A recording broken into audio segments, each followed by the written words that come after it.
여보, 집안이 좀 어두워진 것 같지 않아? 아니, 평소하고 똑같은데?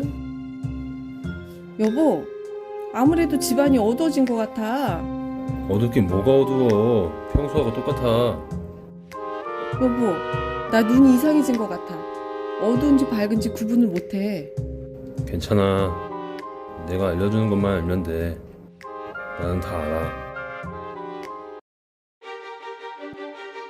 안녕하세요, 4월의 아빠입니다. 오늘 리뷰해볼 작품은 심리 스릴러 내가 너였을 때입니다. 2020년 출간되었고요. 출판사는 한스미디어, 저자는 민카 켄트, 페이지 수는 380페이지입니다. 인트로에 등장한 가스라이팅은요, 정신적 학대를 일컫는 심리학 용어입니다. 타인의 심리나 상황을 조작해서 현실감과 판단력을 잃게 만들고 이로써 타인에 대한 통제 능력을 행사하는 것을 말하는데요. 남편은 집안에 있는 가스등을 일부러 어둡게 만들어 놓고는 집안이 어두워졌다라고 말하는 아내를 이상한 사람으로 취급하죠.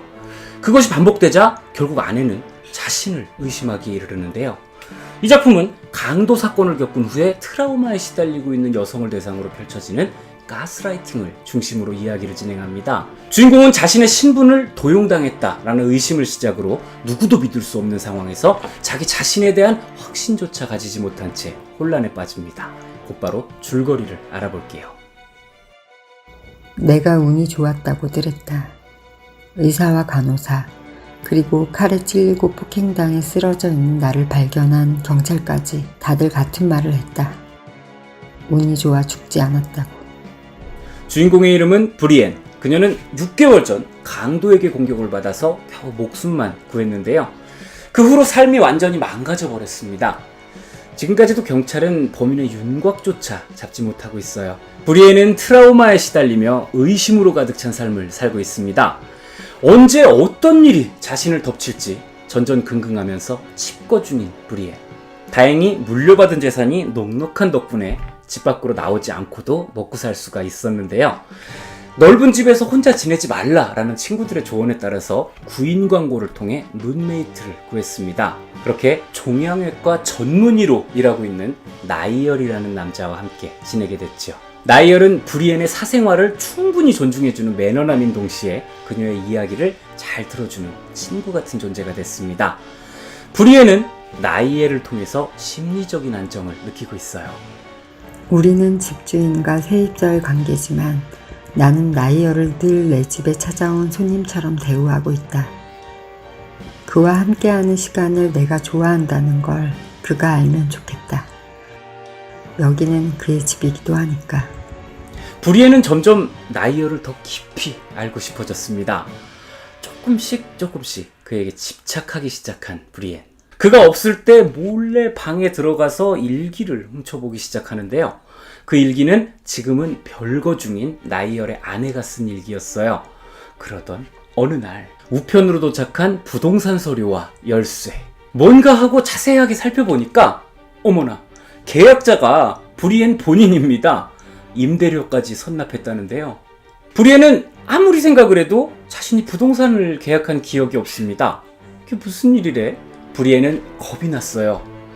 아직 잡지 못한 범인이 자신의 신분을 도용한 건 아닌지, 아니면 또 다른 누군가의 짓인지. 브리엔은 무서웠지만 이번에는 물러서지 않기로 했습니다. 도대체 어떤 인간이 이런 짓을 하고 있는지 직접 잡겠다고 마음먹고는 서류에 적힌 집으로 찾아가는데요. 그렇게 도착한 곳에서 브리엔은 자신과 똑같은 외모의 여성을 목격합니다. 같은 이름을 사용하고 있고 헤어스타일부터 옷차림, 향수까지 모든 것이 똑같은 여자. 게다가 그 여자는 브리엔의 이름으로 인스타그램에서 활동 중인데요.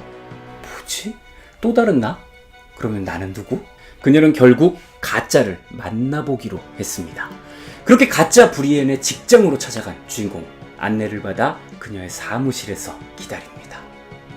이거 너무 늦는데 하는 그 순간 인기척이 느껴졌어요. 드디어 가짜와 대면하게 된 순간, 문이 열리자 급히 한 남성이 뛰어들어와 그녀의 팔을 잡고 끌고 나가버렸죠. 그 사람은 바로 룸메이트 나이얼이었습니다. 이제부터 이야기가 확 뒤집어집니다. 나이얼은 브리엔에게 모든 것을 털어놓기 시작하는데요. 당신 이름은 브리엔이 아니라 케이트야. 당신은 지금 다중인격 장애를 앓고 있어. 브리엔은 당신 부하 직원이었는데 어느 순간부터 당신이 브리엔이라면서 그녀를 스토킹했어. 그렇게 정신병원 진료 기록까지 보여준 나이얼이 말합니다. 사실은 내가 당신 남편이야, 케이트. 와, 그러면 지금까지 얘기가 전부 다 망상이라는 건데요. 그러면은 몰래 훔쳐봤던 일기의 주인공이 자신이라는 거잖아요. 아이고 머리야. 주인공은 이 사실을 받아들이고 치료에 협조하기로 했습니다. 결국 나이얼 손에 이끌려서 정신병원에 입원했고요. 과거를 기억하려 애쓰기 시작하는데요. 그리고 이야기는 다시 한번 확 뒤집어집니다. 주인공은 충격에 빠졌습니다. 하지만 나이얼이 설명해줬던 진짜 과거는 아무리 떠올리려고 해도 생각이 나질 않았어요. 그녀도 나이얼을 믿고 싶지만 자기 자신도 못 믿는 상황에서 누굴 믿을 수 있을까요? 만약에 나이얼이 거짓말을 하는 것이라면 이쯤 되면은 이야기가 어떻게 뒤집어질지 감이 잡히는 분도 있을 것 같아요. 제가 소개드린 이야기는요, 총 3개의 장 중에 제 1장까지의 이야기였습니다. 이 작품은 브리엔과 나이얼 각각의 1인칭을 교차해가면서 이야기를 진행합니다. 그러면 이제 나이얼의 이야기도 들어봐야겠죠. 1인칭의 특성을 아주 잘 살린 섬세한 심리 묘사를 통해 상당한 몰입감을 선사하는 오늘의 작품. 이제 1장에서 던져놓았던 수많은 설정들을 어떻게 정리하면 좋을까요? 브리엔의 생각이 모두 망상이었다는 것, 그리고 영상 초반에 설명한 가스라이팅, 상대방의 정신을 뒤엎어버리는 심리전, 과연 어디까지가 진실일까요? 여기까지가 서스펜스 심리 스릴러 내가 너였을 때의 줄거리였어요. 이 작품의 특징은 독자가 어느 정도 이야기가 돌아가는 것을 예상할 수 있다라는 겁니다.